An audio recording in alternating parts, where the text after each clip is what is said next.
तो परमात्मा उस षड्यंत्र को विफल कर देते हैं। अब देखो, जब हिरण्यकश्यप का वध हुआ, नरसिंह अवतार में भगवान ने हिरण्यकश्यप का वध किया, तो प्रहलाद ने भगवान से एक वरदान मांगा कि हमारे राक्षस कुल पर अपनी कृपा बनाए रखना। तो जब प्रहलाद का पौत्र हुआ राजा बलि, तो प्रहलाद का पुत्र विरोचन, विरोचन का पुत्र राजा बलि, तो दानवीर हुआ, बहुत बड़ा दानवीर हुआ। समुद्र मंथन में उसने पूरा सहयोग किया, जैसे जैसे भगवान ने कहा कहना माना, वैसे वैसे चले। परंतु जब वो इतना अहंकारी हो गया कि मेरे घर से कोई खाली जा ही नहीं सकता, कोई मेरे घर से, मेरे दरबार से कोई खाली नहीं जा सकता, खाली हाथ नहीं जा सकता। अरे भाई, तू कौन है देने वाला? दूसरे की शक्ति दूसरे के द्वारा प्रदान की, भगवान नारायण की दी हुई शक्ति भक्ति, उसका फल, वो ऐश्वर्य दूसरे ने दिया, तो तू कौन होता है? इसी कारण तो तब भगवान ने जो है कश्यप और अदिति के संसर्ग से, अदिति के गर्भ से उपेंद्र नामक जो है अवतार लिया। उपेंद्र, वामन तो तब कहते हैं जब वो छोटा सा जो है उसका कद है। उसका असली जो नाम है, वास्तविक नाम है उपेंद्र है। उपेंद्र का मतलब इंद्र का छोटा भाई, दूसरा इंद्र, उप इंद्र, उपेंद्र उसका नाम है। तो उपेंद्र के रूप में भगवान का अवतार हुआ, और उसी को वामन अवतार भी कहते हैं। तो 52 अंगल का रूप धारण करके 3 पग भूमि मांग के राजा बलि का जो है अहंकार का मर्दन किया। अब भगवान तो इतने दयालु हैं, जो राजा बलि ने मांगा वो उन्होंने भी दिया कि भाई तुम मुझे मतलब भेज तो रहे हो सुतल लोक में, परंतु मेरे इर्द गिर्द ही रहना, मुझे दिखाई देते रहना। बताओ, एक से एक बुद्धिमान है, बुद्धि हो तो ऐसी हो। है राक्षस, असुर है, तो भगवान ने ऐसी बुद्धि उसको दी। भगवान की भक्ति, प्रहलाद की कृपा। प्रहलाद ने वचन मांगा भगवान से कि मेरे राक्षस कुल पर कृपा बनाए रखना। कृपा का मतलब राजा बलि को अहंकार नहीं होने दिया और उसका समन कर दिया, मर्दन कर दिया अहंकार का। बड़ा दानवीर बन रहा था, मैं सबको दान दे सकता हूँ, भगवान को भी दान दे सकता हूँ। और उसी भगवान की कृपा है, बुद्धि इतनी अच्छी हो गई कि परमात्मा से जो है, परमात्मा को ही मांग लिया कि भाई भगवान वामन अवतार जी, आपने पंडित जी आपने हमको ठग तो लिया, ठीक है, सुतल भेज रहे हो, पर मैं अकेला वहाँ तो इर्द गिर्द दिखाई देते रहना वहाँ। तब वो भगवान वहाँ जा करके उसके जो है पहरेदार बने, राजा बलि के, राजा बलि के पहरेदार बने। और जब लक्ष्मी जाते उनको खोजते खोजते सुतल लोक में, तो लक्ष्मी यही तो कहती है राजा बलि को जो है रक्षा सूत्र बांध के, भाई बनाया उसको पहले। तो जब रक्षा सूत्र बांध रही है तो पूछेगा भाई तुझे क्या चाहिए? उन्होंने कहा ये सब कुछ मेरे पास है, जेवर मेरे पास हैं, वस्त्र मेरे पास हैं, सब कुछ है मेरे पास। तो ये है कि तुम्हारे तुम्हारा चौकीदार है, पहरेदार है, मैं उसको लेने आई हूँ जरा। राजा बलि समझ के कि भगवान को लेने आई, जा बहन दिया तुझे।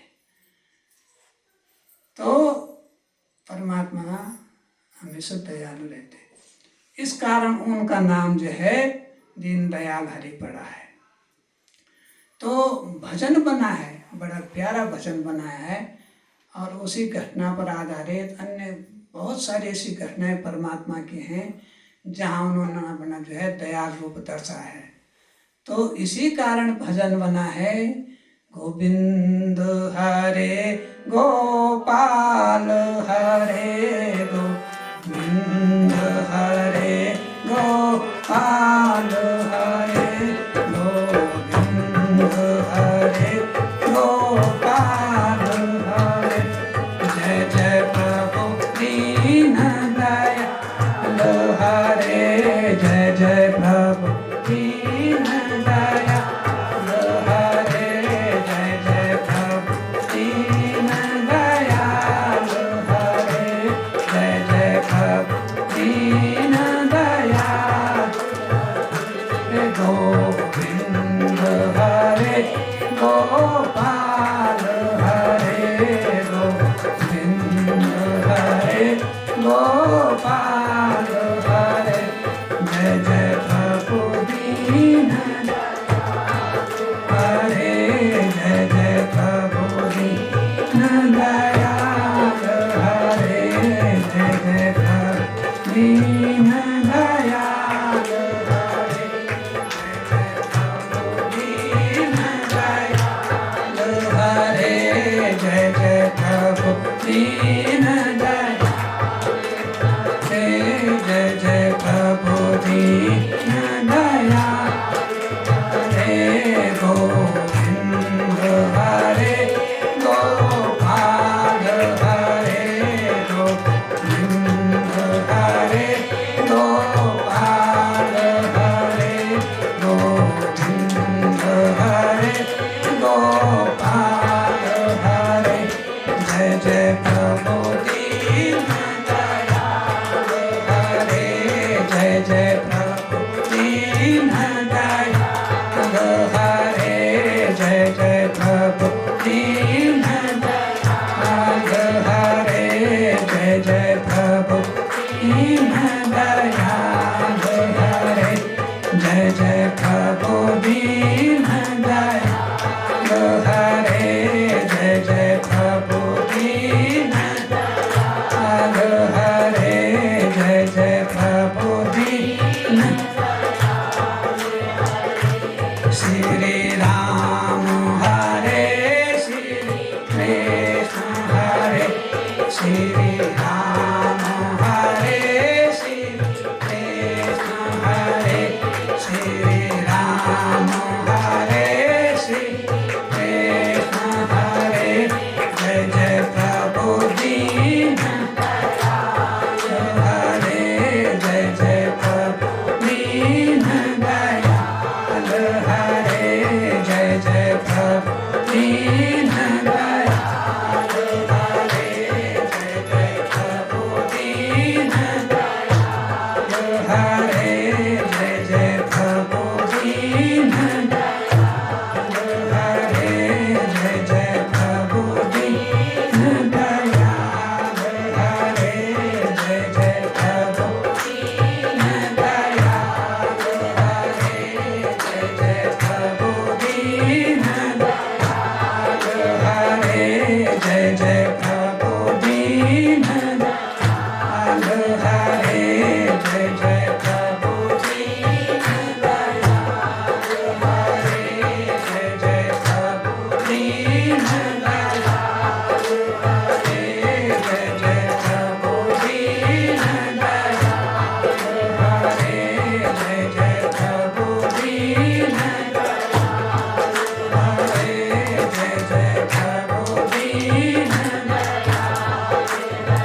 ऐसे दीन दयाल प्रभु न जाने कितनी बार दयाल हुए। और भगवान राम तो ऐसे हैं, बिना कारण करहूं करुणा, बिना कारण के ही करुणा कर देते हैं।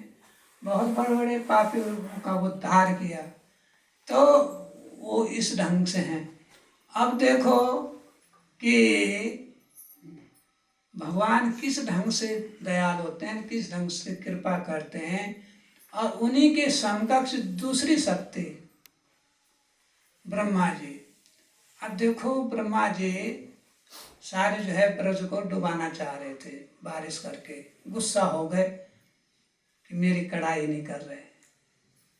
एक मेला लगता था, ब्रह्मा जी की पूजा होती थी, इंद्र की भी पूजा होती थी, सबकी होती थी।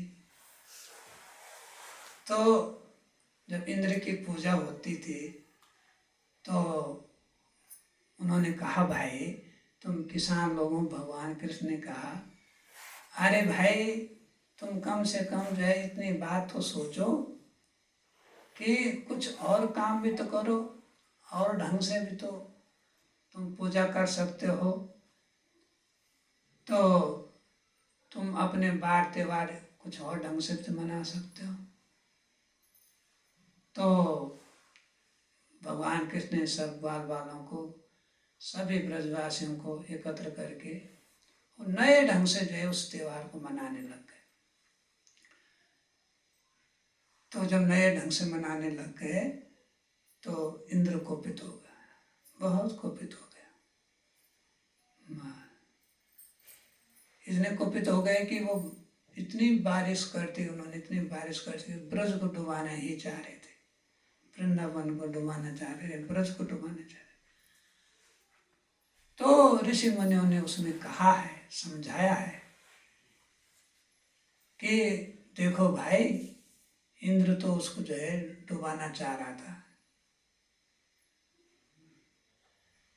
तो इंद्र जो है उसको जो है ब्रज को डुबोना चाहा इंद्र ने, पर डुबो न सके।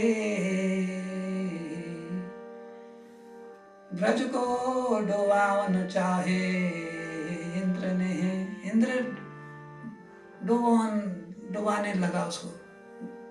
तो इंद्र डुबाने लगा ब्रज को, और तब क्या, और होता क्या था कि कढ़ाई रचाई सबने मिल करके, और उस कढ़ाई का जो भोग सारे देवता खा गए। तो इस प्रकार से जब देखा भाई इतने किसान लोग मेहनत कर रहे, सब कुछ करे, तो ऐसा क्यों किया जाए, तो उसको नए स्वरूप से जो है उस मेले को किया जाए। तो कृष्ण ने सबको एकत्र किया, नए ढंग से उसको मनाया। ढंग वही था, परंतु थोड़ा सा उसमें जो है अलग बात थी। तो इंद्र कुपित हो गया, तो इंद्र कुपित हो गए तो उसको डुबाना चाह रहे। और जब उन्होंने कढ़ाई में सब कुछ बना रखा था, खीर बना रखी थी, सब कुछ बना रखा था, अपना हलवा बना रखा था, सब कुछ कर रखा था। अब देवताओं ने सोचा भाई हम क्यों दूर रहें, वो कढ़ाई खाने बैठ गए वहाँ। और ग्वाल वाला देख रहे, अरे भाई कढ़ाई का तो सारा प्रसाद जो समाप्त हो रहा है, कढ़ाई खा गए सारे देव। तो उन्होंने कहा भाई, और ऊपर से बारिश। अब जो है उसने गोवर्धन को उठाया, भगवान कृष्ण ने इतनी दया करे, अरे कढ़ाई जो खा रहा वो खा रहा, कढ़ाई में जो कुछ बन रखा वो खाए। और उस समय की कढ़ाइयाँ तो बहुत बड़ी बड़ी होती थी, कई कई मानो उसमें जो है खीर बनती थी, अधिकतर खीर ही बनती थी। तो भगवान तो इतने दयालु हैं कि उन देवताओं पर भी गुस्सा नहीं करा, किसी पर गुस्सा नहीं किया। अपना जो है गोवर्धन पर्वत को उठा करके और उसके नीचे जो है सारे ग्वाल वालों को जो है नचाया, सबको जो है ब्रज को डूबने से बचाया। और फिर कृष्ण ने कहा भाई देखो कढ़ाई तो जो कुछ बनाई थी तो वो तो तेरे देवता लोग खा गए, वो तो सारी चट कर गए, अब गुस्सा किस बात का। थूको गुस्सा।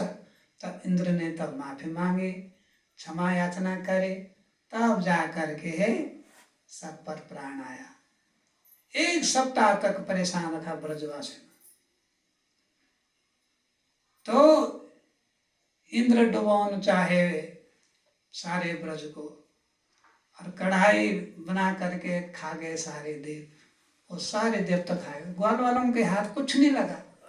उन्होंने तो जब मौसम शुष्क हो गया, बरसात बंद हो गई, तब अपने लिए बनाए, और जो उनकी खीर बना रखी थी उस कढ़ाई को सब देवता लोग खा गए। इतने दयालु हैं, इतने दयालु हैं। इसी कारण तो हर व्यक्ति में बसने वाले भगवान को वासुदेव बोल गया। भागवत में जो सुखदेव जी ने जो कहा है, तो सुखदेव जी ने तो यही तो कहा है कि भाई उनको वासुदेव क्यों कहा जाए। तेरे में वास, मेरे में वास, इसमें वास, उसमें वास, हर जगह वास, हर जगह निवास। किसका? भगवान का। और जब सब में वास कर रहा है तो उसको देव का कहा जाएगा, देव कहा जाएगा। देव कहते हैं बड़े को, जो सर्वत्र हो, सर्वव्यापी हो, उसको देव कहते हैं। तो उन्होंने घरेलू नाम रख दिया। वैसे वो संस्कृत का नाम नहीं है, वो उनका घरेलू नाम है। जैसे कोई घर में कन्हैया का नाम जो है कालिया रख दे, तो ऐसे घरेलू नाम है। तो यशस्य वासं सर्वमेतं सर्व जगत मध्ये, सर्व जीव चराचर मध्ये, वासुदेव भगवान परिभाषितम। यशस्य वासम सर्वत्र, सर्व जीव चराचर मध्य, सब जीव चराचरों के मध्य, सबके अंदर बाहर सब उनका वास है, इसलिए उनको वासुदेव कहा गया है। तो इसीलिए कहा गया, इसी कारण कहा गया है। और जब इस भाव को इस ढंग से समझने का प्रयास करोगे, तब तुम भगवान को अपने से अलग समझोगे नहीं, बिल्कुल न समझोगे कि भगवान तब अलग है ही नहीं। जब तुम भगवान को एक दूसरे में देखने लग जाओगे, तो तुम द्वेष किससे करोगे, गाली किसको दोगे, झगड़ा किसके साथ करोगे, किसके साथ राग द्वेष करोगे, किसको ठगोगे। वहाँ भी परमात्मा, वहाँ भी परमात्मा, इसमें भी परमात्मा, जिसको मैं दे उसमें परमात्मा, तेरे में मेरे में सब जगह परमात्मा। तो ये कहा गया जिसका वास, जिसका निवास सब प्राणियों में हो, सब जगह हो, यत्र तत्र सर्वत्र वासम परमेश्वरस्य सह वासुदेव भगवानम परिभाषितम। और भगवान की जो परिभाषा है, जो दोषमय संसार है, भगवान कहते हैं दोषमय संसार को, जिसमें दोष ही दोष हैं, और उस दोषमय संसार में वो स्थिर हैं, खड़े हैं, और उसमें जो है वो अपना जो है आन बान शान समझ रहे हैं, तो वही भगवान है। उसी में अपने आन बान शान समझ रहे हैं, उसी में जो है अपना आह्वान करवा देते हैं। तो जहाँ दोष भी हो, जहाँ दोष भी हो, तो वहाँ भी भगवान जो है खड़े हो जाते हैं उसके सामने, तो उसको भी नहीं छोड़ते, उस जगह भी खड़े हो जाते हैं, वो भगवान है। तो ये जो कुछ शब्द हैं, ये विशेष करके शब्द हैं। और इसी प्रकार से जब कहा जाता है कि ओम नमो भगवते वासुदेवाय, तो ओम पूरा ब्रह्मांड का वाचक है। सारे ब्रह्मांड ओम के व्योम में समाया हुआ है। ओम का व्योम का मतलब आकाश में, उस आकाश के अंदर है। तो ओम एक स्वाभाविक शब्द है, स्वाभाविक मंत्र है, नाम है परमात्मा का, उस सृजनहार का, उस सर्वाधार का एक नाम है, और उसको हम नमन करते हैं। उसको नमन करते हैं। और वो भी कहाँ? इस संसार, दोषमय संसार में, छिद्रमय संसार। छिद्र कहते हैं दोष को, तो छिद्र कहते हैं दोष को। इस दोषमय संसार में हम जो है अपने अपनी भावना के अनुसार और उस संसार को लपेटे हुए है। जैसे कहते हैं साधनारत, वैसे उस चित्र, उस दोषमय संसार सहित, दोषमय संसाररत वह भगवान हैं। वो खड़े हैं, उसमें बसे हुए हैं। और जब भागवत कहा जाता है, यथा भागम तथा प्राप्तम भागत भागत प्राप्तः, जिसने जैसी जैसी भागवत की, भगवान की, भागवत भगवान की प्रार्थना की होगी, स्तुति की होगी, अर्चन वंदन किया होगा, भक्ति की होगी, उस भागत भागत उस की हिस्सेदारी उसमें है। और उसी हिस्से में उसको अपना जो है भगवान का ऐश्वर्य का, भक्ति के ऐश्वर्य का भाग मिलेगा। भागवत वैसा शब्द थोड़ी है, बड़ा सोच समझ के है। वो सृष्टि की व्याकरण का शब्द है, ब्रह्मांड की व्याकरण का शब्द है। तो जब भगवान ने हमको बनाया है, सबको बनाया है, तो उससे हिस्सेदारी, जितनी हिस्सेदारी, किसी को उसने सहस्र अंश वाला, किसी को उसने करोड़ों अंश वाला, एक रेत के कण के बराबर हिस्सा उसका बनता है उसमें। अब तुम बोलते होंगे कि भगवान सारे सृष्टि को रचने वाला इतना परम शक्तिशाली, तो हमको जो है इतनी दुख तकलीफ, हम तो इतने निर्बल क्यों हैं? उस महाशक्ति में से, शक्ति पुंज में से रेत के कण के भी 1000वें कण के अंश के बराबर तुम्हें वो शक्ति आई होगी। उसी भाग से, उसी शक्ति की सामर्थ्य से, उसी सामर्थ्य से तुमने भगवान की भक्ति करनी है। तब उससे, जब से कहते हैं कि यथावत रूप से उसको पाओगे, तो भागवत उसका नाम तब पाया गया। मनुष्य के हिस्से में कितना आता है, गाय के हिस्से में कितना आता है, और पशु जंगली जानवर हिस्से में कितना आता है, उसके ऐश्वर्य का, सुख का कितना अंश आता है। जैसे तुम पानी पीने के लिए एक बहुत बड़ा जलाशय बनाते हो, और सब घरों में पानी वितरित होता है, पतले पतले नल लगाए जाते हैं, तो उतना उतना पानी वहाँ जाता है। सारा जलाशय एक ही घर में थोड़ी चला जाता है। इतना हजारों लाखों करोड़ों लोग उस पानी को पीते हैं।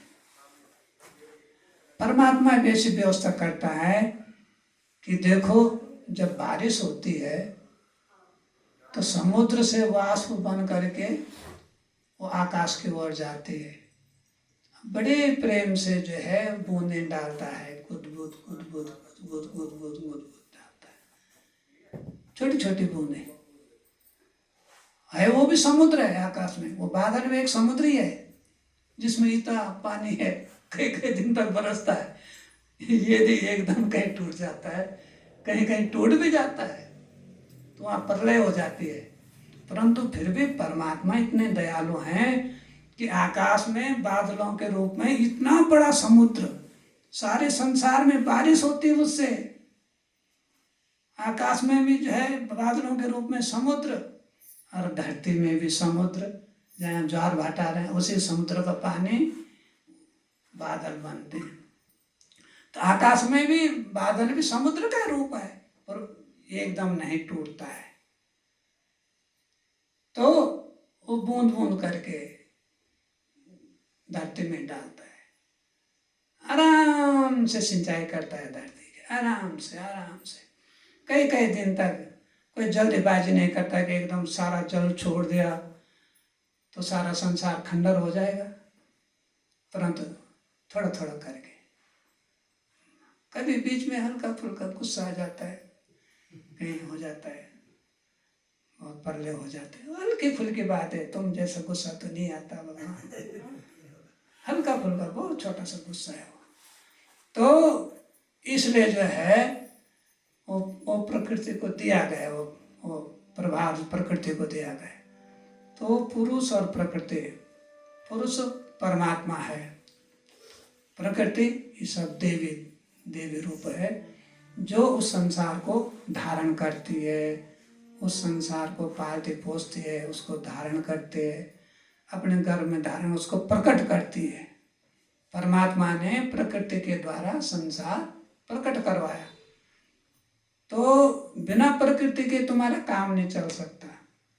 तुम्हें प्रकृति से ही सब कुछ लेना होगा, जीवन का सामान सब वहीं से लेना होगा, तुम्हें प्राण भी वहीं से लेने होंगे, तुम्हें सब कुछ वहीं से लेना होगा। परमात्मा तो एक विशुद्ध चैतन्य स्वरूप, निजबोध स्वरूप आत्मा परमात्मा जो है प्रकाश पुंज है, चेतना का पुंज है, सारी चेतना वहाँ से आई है। वो चेतना उसने प्रकृति के सुपुर्द की है, तब वो प्रकृति तुम सबको धारण किए हुए है। तो उसी प्रकृति में जो है सारे सागर हैं, महासागर हैं, नदी हैं, पर्वत हैं, झीलें हैं, सारे वन हैं, जंगल हैं, पत्थर हैं, पेड़ पौधे सब कुछ हैं, मानव दानव सब उसी की छाती के ऊपर जो है नाच रहे हैं। अब वैसे तो सोच रहे हैं, तुम कहोगे ये अंधविश्वास की बात है, कैसी गंवार वाली बात कह रहे हो। कि जैसे पृथ्वी कई बार जब पृथ्वी के बहुत ज़्यादा परेशान हो गए, जब पृथ्वी के ऊपर भाई आराम से तुम अन्न उपजाओ, अन्न का रस लो, फलों का रस लो, ये सब तुम्हारी सुविधा के लिए है। राजा पृथु ने जो है धरती से जो है वचन लिया, सारी औषधियों का दोहन किया, पृथु भगवान का अवतार था। तो उन्होंने यही तो किया। अब इन सब अनाजों को पहले औषधि बोला गया था, जितने भी जो है फल हैं, फूल हैं, जितने भी हैं, तो व्यक्ति को जीवन के लिए इनको औषधि का रूप दिया गया, औषधि बोलते थे इनको, तो उसको प्रकृति का प्रसाद माना गया। तो उसी में तुम्हारा जीवन जो है निर्वाह होना है। अब प्रकृति जब बिल्कुल उसमें विकृति आ जाती है, अब विकृति मनुष्यों के कारण सबसे ज़्यादा आती है। एक पशु कितना खा लेगा, खाएगा, फिर अपनी जुगाली लग जाएगा, वो ज़्यादा नहीं छिन्न भिन्न नहीं करता, बर्बाद भी नहीं करता प्रकृति को, उतना ही खाता है, उतना ही लेता है। और जो पशु पक्षी अपने आराम से खाते हैं, आराम से रहते हैं, कल की चिंता नहीं करते। वो थोड़ा थोड़ा हल्का फुल्का की बारिश होगी, धूल अंदर होगी, तो थोड़ा बहुत हल्का फुल्का संग्रह करते हैं, ज़्यादा नहीं करते। उन्हें पता है कि इतने दिन में ये अनाज सड़ जाएगा, ये फल सड़ जाएगा, तो थोड़ा सा संग्रह करते हैं कि इतने दिन के लिए करते हैं जो उसमें सड़ा ना है। अब मनुष्य ने तो अपने वैज्ञानिक दुनिया भर के यंत्र खोज ले, वो उन फलों को सड़ा के खाते हैं, जब उसका सारी चेतनाएं खत्म हो जाती है। तो वो ज़्यादा होशियार बना, तो ज़्यादा होशियारी में जो है उसने अपने वैज्ञानिक आविष्कार करके पता नहीं क्या क्या बनाया, जो अनाजों का भी भंडारण करते हैं, फलों का भी भंडारण करते हैं, और जब बिल्कुल बदबू आते तब उसको खाते हैं, तब रोग व्याधि फैलता है। तो पहले बार ये हुआ कि भाई अपने आप जो है खेती करो, अपने आप उगाओ, अपने आप खाओ, तो सब ताज़ा ताज़ा रहता था। तो जब ज़्यादा चालाक बने, ज़्यादा बुद्धिमान बने, तो जब उन्होंने अपनी बुद्धि को ज़्यादा आगे लाए, बिना बात के जो विज्ञान के चक्कर में पड़े, वैज्ञानिक आविष्कार के चक्कर पड़े, इतनी परेशानी हो गई संसार में, इतनी डर हो गई है कि कब कौन किस पर जो है कौन सा अणुशस्त्र चला ले और कब किस देश को समाप्त कर दे, इतना डर बैठ गया। भले आदमियों को भी डर लग रहा है कि बुरा आदमी हमारे ऊपर कोई अणुशस्त्र न चला दे, कोई प्रक्षेप पात्र न फेंक दे। तो जो भले आदमी हैं अपना भजन कर रहे हैं उनको भी डर है।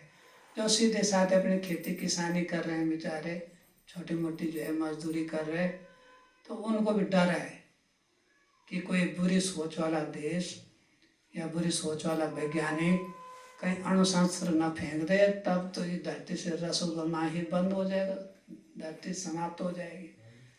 तो इतने ज़्यादा होशियार बने, इतने बुद्धिमान बने, पर परमात्मा के पास इसका इलाज है।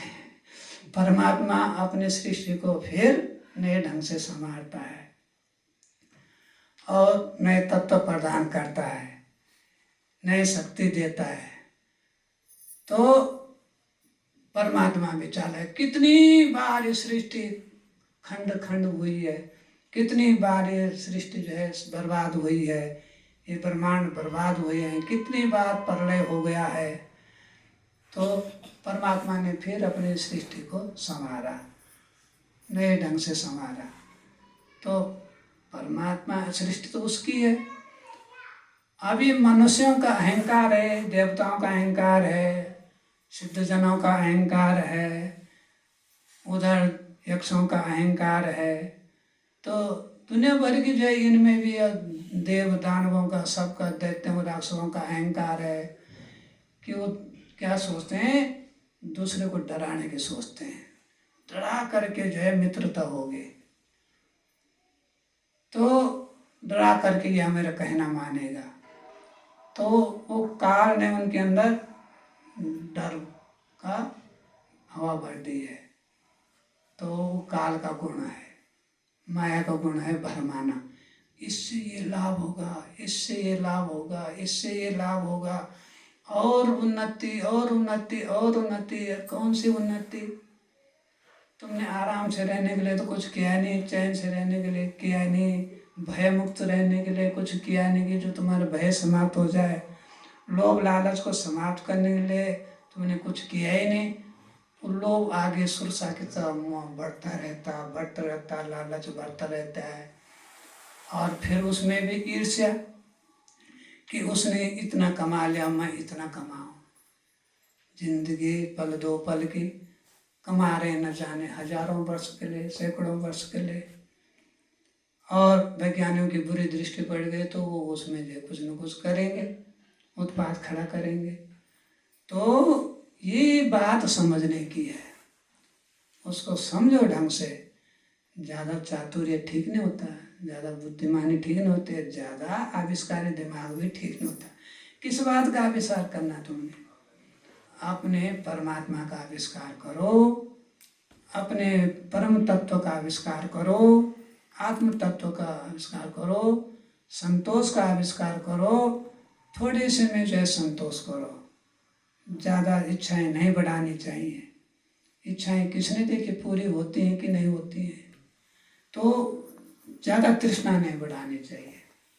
तो इच्छा छोड़नी तो पड़ेगी, एक दिन तो जाना ही पड़ेगा। तो जब जाना पड़ेगा तो तब किस बात का लोभ लालच, जब कोई चीज़ हमारी जो है अस्थाई है ही नहीं है, आज है तो कल नहीं है। तो जो अस्थाई है नहीं, हमारी है नहीं, उसको जो है हम भटका के गले गले चिपक के रह रहे हैं उसमें, उस संसार में। जितना थोड़ा बहुत तुम्हारा काम चल रहा है, बहुत बड़ी जिंदगी थोड़ी दी है। कोई 50 साल, किसी को 60-70 साल, किसी को 100 साल। 100 साल में तो बहुत कम लोग जा पाते हैं।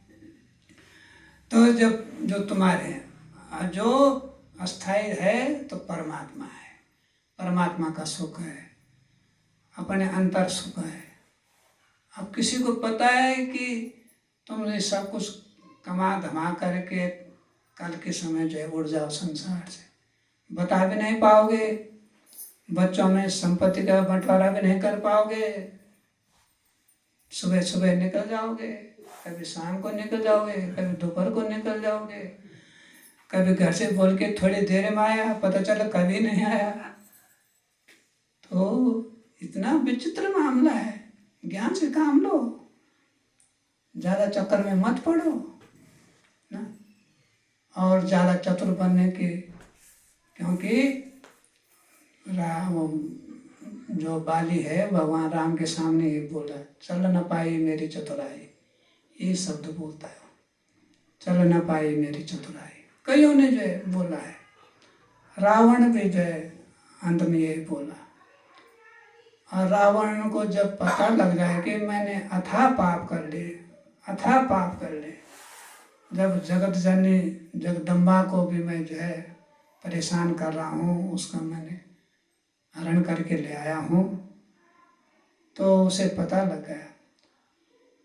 अंत में उसमें एक समझ में आई कि ऐसा करता हूँ मैं, सबको जितने जो है रिश्तेदार सबको बुला करके, खरदूषण से लेकर के अहे रावण महे रावण, जितने रिश्तेदार थे सबको बुला के, अरे भाई लड़ाई लग गई, भगवान राम ने चढ़ाई कर दी, भगवान राम ने चढ़ाई कर दी। और सबको ने कहा जब भी भगवान पैदा हो ही गया तो सब इन्हीं के हाथों से उद्धार होना चाहिए। और 14 विद्याएं जानता था वो, तो ज्ञान तो उसको हो गया था कि गलत काम हो गया है। एक शूर्पणखा बहन के चक्कर में, अब शूर्पणखा का पति तो उसने विद्युत जो अपना भी मार दिया था, वो विधवा हो गई थी, वो उससे भी ज्यादा बलवान हो गया था रावण से। तो उसने अपने डर के मारे कि मुझसे आगे चक्रवर्ती सम्राट कहीं मुझे ना हरा ले, तो उसने शूर्पणखा का पति अपने आप ही सोए हुए में मार दिया था, अपने आप मार दिया था उसने। और शूर्पणखा जब रोई, बहुत रोई, तो उसने जो है उनको, वही खरदूषण का राजपाट था कुछ और दूसरे प्रदेश में, तो उनके चचेरे भाई थे रावण के, तो कहा भाई कि तो उनके राजपाट में चले गए। तो शूर्पणखा ने बोल दिया था, भैया जिस दिन मैं तेरे दरबार में फिर रोती बिलखती हुई तेरे दरबार में आ गए तो तेरा नाश निश्चित है। तो रावण को तो सीता हरण के समय ही पता लग गया था। जब शूर्पणखा रावण दरबार में गई बिलखती हुई, मेरे नाक काट दी, नाक काट दी। बच्चे ठहरे, जवान लड़के ठहरे, उन्होंने कहा इसके नाक में शर्म नहीं है, नाक काट दी। कि भाई जब हम कह रहे हम शादी नहीं करते, हम यहाँ वनवास में आए हैं, जोगी का रूप धारण कर रखा है, बड़े भाई उसकी राम की तो शादी पत्नी साथ में आ रखी है, तो लक्ष्मण के घर में वो यति का रूप धारण करके आया, लक्ष्मण यति कहते हैं उसे, तो चाहे कितनी सुंदर है, उसने कहा मैं रावण की बहन होता है, चाहे किसी की बहन हो, तो चाहे भगवान की बहन है, मैं तो यति का रूप है, घर में मेरी शादी हो रखी है, तो भैया की रक्षा के लिए आया हूँ, भैया की सेवा करने लाया हूँ और राम के साथ। फिर शूर्पणखा ने दिमाग लगाया, सोचा कि ये जो इनके साथ ये नारी है, ये औरत है, यही शादी नहीं होने दे रही है, यही फुसला रही है, इससे सुंदर हूँ मैं, सब कुछ हूँ। तो उसने जो है सीता पर जपटा मारना शुरू किया, अपना राक्षसी का रूप दिया। तो सभी उसने कहा भाई देखो ये कितनी नाक तो पहले कट गई उसकी, नकटी हो ही गई, इसके नाक में शर्म नहीं है, कहावत भी है। तो उसकी लक्ष्मण उसकी नाक ही काट, जा इस नाक नकटी बन के घूमते रहे। अब ये तो परमात्मा को पता था ही कि भाई कहीं ना कहीं तो ही जाएगी, कुछ न कुछ दम बचाएगी, बदला लेगी। खरदूषण के पास गए तो भगवान ने कहा सीता को, भाई देख कि अब समय ऐसा आ गया है कि यहाँ राक्षसों का हो गया और तेरा पतिव्रता धर्म, तेरा सत्य नष्ट न हो, यहाँ राक्षस हैं, अग्निदेव का आह्वान करके उसको अग्नि के सुपुर्द कर दिया, जो उनकी असली सीता थी। वहाँ से एक नकली सीता उसका प्रतिबिंब अपने साथ रख लिया। बताओ, भगवान तो भगवान ही है, तो वो तो बुद्धिमानों के भी महाबुद्धिमान है।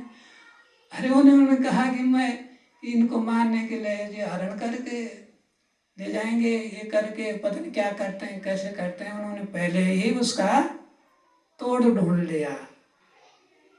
अब जिस सीता के लिए सब दुनिया आंसू बहाते हैं, रावण ने क्या सो के, वो तो नकली सीता थी, माया की सीता थी। वो तो जो है अग्निदेव के सुपुर्द कर दी थी उसकी अभिरक्षा में कि जाओ।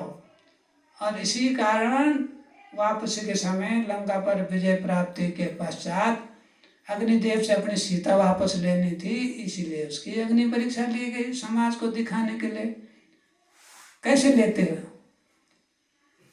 तो वो नकली सीता जो है वहाँ समा गए, अग्निदेव ने जो असली सीता उसको उनको वापस दे दी। तो इंसान की बुद्धि में और परमात्मा की बुद्धि में अंतर तो होगा ही।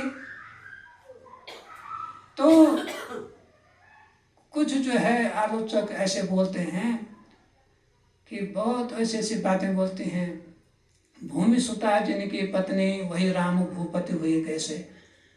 तो अनेकों किस्म की बातें बोलते हैं। तो वो मानवीय बुद्धि है, वो छोटे छोटे सवाल हैं। ख्याल करो, विचार करो कि जिस राम नाम लेने पर सुबह तो ही जब कोई मरता है और उसके बाद न तो उसके साथ कोई जा सकता है उस प्राणी के साथ, और न कोई उसका सहयोग कर सकता है। केवल 4 आदमी 10-20 आदमी जो अर्थी उठा सकते हैं, और क्या कर सकते हैं। इसलिए अर्थी उठाते समय कहते हैं अपने आप लाचार समझ करके, भगवान पर जो परम विश्वास समझ करके राम नाम सत्य है। अब कोई नहीं है भाई, वो तो गया। जो यहाँ कल जो है इतनी हुकूमत रखता था, बोलता चालता था, चिल्लाता था, भले बुरे कर्म जो कुछ करता था, वो तो गया। गया, हमको पता नहीं है, उसके साथ हम जा नहीं सकते। उसकी तारीख है, दूसरों की तारीख ले जाने की, उसकी तारीख जाने की। जो 10, 20, 25 लोग हैं उनकी तारीख तो ये लगी है कि तुमने इसको उठाना है और गंगा घाट पर पहुंचाना है, या दफनाने के लिए ऐसी जगह पहुंचाना है, या कहीं दूर फेंका हो। तो उनका तो जो है वो लगा है, तो उनका कर्तव्य उस दिन वो बन जाता है। और तब यही कहा जाता है अब कुछ बस चलता नहीं तो स्वाभाविक, क्योंकि राम स्वभावतः ही राम ही बिल्कुल प्राकृतिक सत्य हैं, प्राकृतिक भगवान है, स्वतः ही राम का नाम आ जाता है। अब कुछ नहीं बोला जाता है, राम नाम सत्य है। और गाने लायक वही गद्य है, गद्य मतलब गाने लायक वही है, मतलब उसको हम गा भी सकते हैं, बोल भी सकते हैं। तो तब उसी का सहारा लेना पड़ता है। बताओ उस राम ने कितने अच्छे कर्म किए होंगे, कितने अच्छे सत्कर्म किए होंगे, उनका नाम लेने से दूसरे लोग तर रहे हो, दूसरों के लिए भी करके गए हैं, दूसरों का भी आसरा है। अपने आप तो किए अच्छे कर्म सत्कर्म, अपने आप तो किए, पर उनके सत्कर्म औरों के काम भी आ रहे हैं जो उनका नाम ले रहे हैं।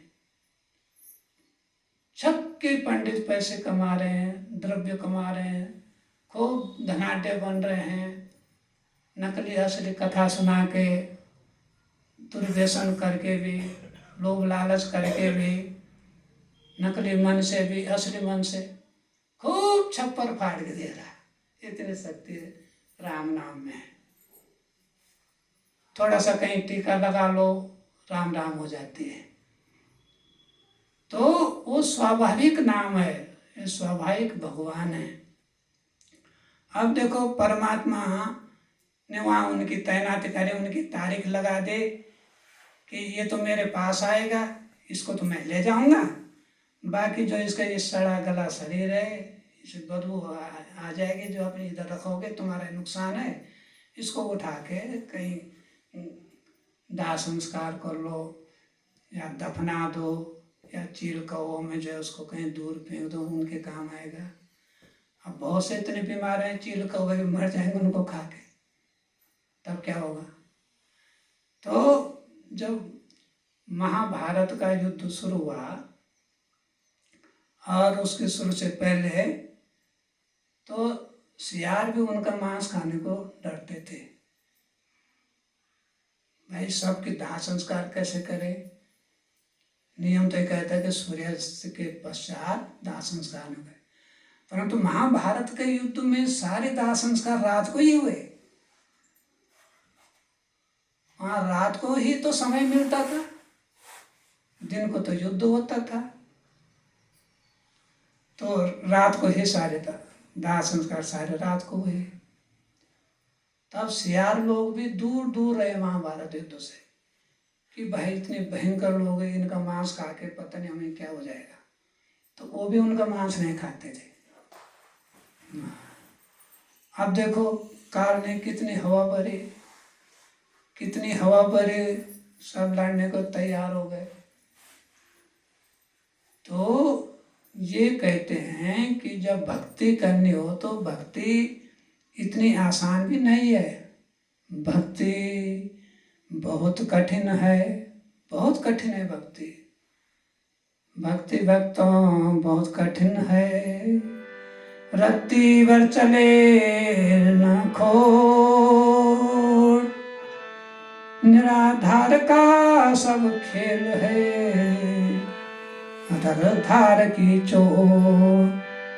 क्षमा खेत भल ज्योतिया, सिमरण बीज जमाए, अन्न पिंड ब्रह्मांड सब सुखा पड़े, तो भक्ति बीज कहीं नहीं जाए। सुन लो बात, भक्ति करना बहुत कठिन है, रत्ती भर चले न खोट। तुम कहोगे कि अब मैं परमात्मा के साथ भी हूँ और इनके साथ भी हूँ, दुर्व्यसनियों के साथ, तो खोट नहीं चलेगा। दुर्व्यसनी यदि तुम परमात्मा के साथ हो, तुमने अपने को अर्पण कर लिया, तो परमात्मा की भक्ति के कारण वो दुर्व्यसनी भी तुम्हारे संसर्ग में रह करके ठीक हो सकता है। तुम उसकी दोस्ती मत देखो, परमात्मा की दोस्ती देखो, परमात्मा के साथ रहो। तो इस कारण संतों ने समझाया है, बुझाया है, भक्ति करना बहुत कठिन है, रत्ती भर चले न खोट, निराधार का सब खेल है, अधर धार की चोट। क्षमा खेत भल ज्योतिया, सिमरण बीज जमाए, अंड पिंड ब्रह्मांड सब सुख जाए, तो भक्ति बीज कहीं नहीं जाए। तो तुम ऐसा करना चाहिए, परमात्मा की भक्ति का सूत्र किसी संत से लेना ही चाहिए। वो बीज एक बार पड़ जाता है तो तब वह अंड पिंड ब्रह्मांड सूखा पड़े, अंड पिंड ब्रह्मांड तक बात बता दे, सब सूख जाए, सूखा पड़ जाए, सूख जाए, भक्ति बीज कहीं नहीं जाए। क्योंकि भक्ति भगवान की किए जाते, वो अमर नाम है। जो ऋषि मुनि साधु संत सांदीपनि जो नाम देगा, नाम दान देगा, वो भगवान का ही देगा, अमर नाम देगा, तो उसका बीज कहीं नहीं जाए। अब इसकी कहानी इसमें समझो, थोड़ा बच्चों को जो है समय देना पड़ेगा और मर्त जीवों समझने पड़े। कागभूषण जो है गरुड़ जी को अपनी व्यथा समझाते हैं। तो जब गरुड़ पूछते हैं, जो भगवान का वाहक हैं, तो गरुड़ और कागभूषण की एक बार मुलाकात हो गई, चलते चलते आपस में मिल गए। तो गरुड़ ने कहा, भाई तुम रामायण के विषय में बहुत अच्छा जानते हो, शंकर के विषय में बहुत अच्छा जानते हो, तुम्हारी वाणी बहुत अच्छी है, पर ये तो बताओ कि तुमने ये सब ज्ञान कैसे प्राप्त किया, कैसे प्राप्त किया। तो कागभूषण ने इतनी अपनी जो है लंबी चौड़ी कहानी बताई कि उसने कहा, भाई तुम्हें इतना धैर्य कैसे रहा? तो वो कहते हैं कि पहले जन्म में तो वो किसी भी प्रकार से जो है भगवान की भक्ति उन्होंने इस ढंग से करी कि वो बिल्कुल, उनके 2 भाई थे, 2 बहन थे, माँ पिता थे, और एक दुर्भिक्ष में वो मर गए। जब दुर्भिक्ष पड़ा वो मर गए। जब मर गए तो वो बेचारा निराश है, दुर्भिक्ष पड़ गया, अकाल पड़ गया, दूसरे देश को चला गया, दूसरे प्रदेश को चला गया। तो कहते हैं कि वो अवंतिका को गया। तो वहाँ जो है भोजन की कोई दिक्कत नहीं थी, वहाँ सब संपन्न देश था, सब लोग संपन्न थे, भोजन आराम ही से मिल जाता था। तो वहाँ वो एक शिवालय में पहुँचता है। शिवालय में वहाँ भगवान की कथा हो रही थी, शंकर भगवान की कथा हो रही थी, और वो वहाँ उसको आराम से वहाँ कथा सुनने लग गया। तो वहाँ के जो पंडित जी ने कहा, और सब लोग कथा सुन के चले गए, प्रसाद खा के चले गए, वो वहीं बैठा रहा। उन्होंने कहा, भाई तुम बहुत दूर से आए हो, इसलिए समय ज़्यादा हो गए तो तुम जो है इसलिए नहीं जा पा रहे। तो कहा, गोसाई ने आप भी तो नहीं, भाई देखो मेरा घर बार कुछ नहीं है, न मेरे माता पिता हैं, न मेरे ग्राम है, न घर है, कुछ नहीं है, सब नष्ट हो गया दुर्भिक्ष में, अकेला अकेला मैं हूँ। तो शिवालय के पंडित जी ने कहा, यहीं रह लो, अब भगवान की भक्ति करो भाई, और ये प्रसाद खाते रहो। तो वहाँ रहा। तो धीरे धीरे जो है वह उसको वहाँ 6 महीने हो गए। 6 महीने के पश्चात एक ऐसा समय आता है कि वह उनसे थोड़ा थोड़ा कथा करना भी सीख गया। तो गुरु जी के आने से पहले गुरु जी की अनुपस्थिति में, पंडित जी की अनुपस्थिति में काकभूषण कथा कर लेता था। 6 महीने में जो है उसको जो है ऐसा कुछ गर्भ गुमान हुआ कि वो कथा कर रहे थे, गुरु जी आ रहे थे, तो सब गुरु जी के लिए खड़े हुए आदर सत्कार के लिए, गुरु जी प्रणाम, गुरु जी प्रणाम। उसने बैठ करके कथा नहीं छोड़ी, बैठ करके गुरु जी को दूर से वहीं से बैठ कर प्रणाम किया। तो गुरु जी ने उस पर ध्यान नहीं दिया कि भाई कथा में व्यस्त हो रखा। तो गुरु जी को उसने का अहंकार में लिया। परंतु शंकर भगवान का जब आह्वान हुआ तो शंकर भगवान ने कहा, गुरु जी, अरे भाई इसको अहंकार हो गए, तुम्हारे शिष्य को अहंकार हो गए। अरे उन्हें कुछ नहीं, वो अपने ठीक ठाक था। तो भगवान शंकर को इतना क्रोध हुआ, उन्होंने जो है उसको 1,00,000 वर्ष का जो है उसको जो है श्राप दिया कि 1,00,000 वर्ष तुम ऐसे नरक में रहोगे। अब बताओ। तो जब गुरु जी ने किसी प्रकार से कहा, भाई 1,00,000 वर्ष में नरक में रहूँगा, कैसे रहूँगा, वहाँ यमराज के दूत मुझे डराएंगे, धमकाएंगे, मारेंगे, पीटेंगे।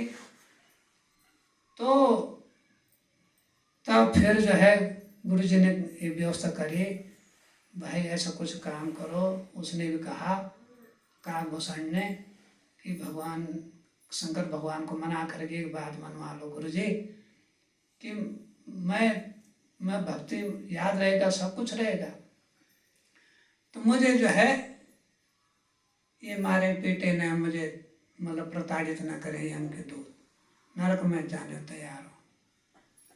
तो भगवान शंकर ने कहा, ठीक है, तुझे जो है तो नरक में रहना तो 1,00,000 वर्ष पड़ेगा। गुरु जी के कहने पर, तेरे गुरु जी के दयालु हैं, इसलिए उनके कहने पर यमराज के दूत तुझे छुएंगे भी नहीं। तो शिवालय में भक्ति करना भी इतना फल उसे मिल गया। 1,00,000 वर्ष पूरे हुए और फिर वो बेचारा उसको आ गया, फिर उसी योनि में आ गया। तो जब उस योनि में आया तो उसे भक्ति अपनी याद रही, सब कुछ रहे। तो चलता चलता चलता वह कहीं कथा हो रही थी भगवान की। वो लोमस ऋषि के आश्रम में पहुंच गया। वहाँ उसने भगवान की कथा सुनी, सब कुछ कथा सुनी।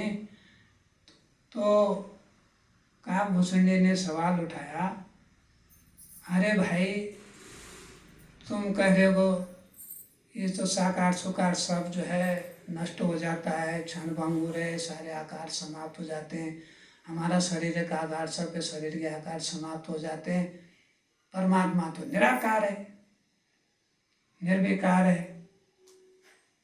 तो लोमस ऋषि ने कहा, अरे भाई आकार से तो पहले तो आकार से ही प्रकट होगा, वहीं से भावना बनेगी, सब कुछ बनेगा। निराकार तो जब साकार में भक्ति करेगा तभी आगे बढ़ेगा। ऐसा उनका आपस में थोड़ा सा वाद विवाद चला। जब वाद विवाद चला तो फिर उसने कहा जा। तो फिर जो है काग चंडाल जो है काकभूषणी के घर में ही जन्म लेगा, तो बहुत धूर्त है। फिर लोमस ऋषि ने उसको श्राप दे दिया और उसको फिर तो इतना चांडाल है, इतना जो है तो जो है धूर्त है, या तुझे जो है फिर दोबारा जो है इसी योनि में जाना पड़ेगा। तो फिर अब उसका काकभूषणी का शरीर तो उसका देवताओं का ही था, परंतु उसकी जो चोंच थी वो काग की थी। उसके पश्चात जब उसका जन्म होता, किस ढंग से होता है फिर उसका जन्म, तब ब्रह्मा जी की पत्नी अपनी हंसनी को गर्भाधान करने के लिए काकभूषण के पास वहाँ जा रहे थे, ले जा रही थी, और इसका भी वहाँ आना हुआ। हंसनी गर्भवती हुई और उसके गर्भ से फिर काकभूषण के जन्म हो गया। तब उसने कहा, मुझे तब जब ये जन्म हुआ मेरे नाक मेरा मुँह भगवान ने खा के रखा, हंसनी के गर्भ से जन्म लेने पर भी।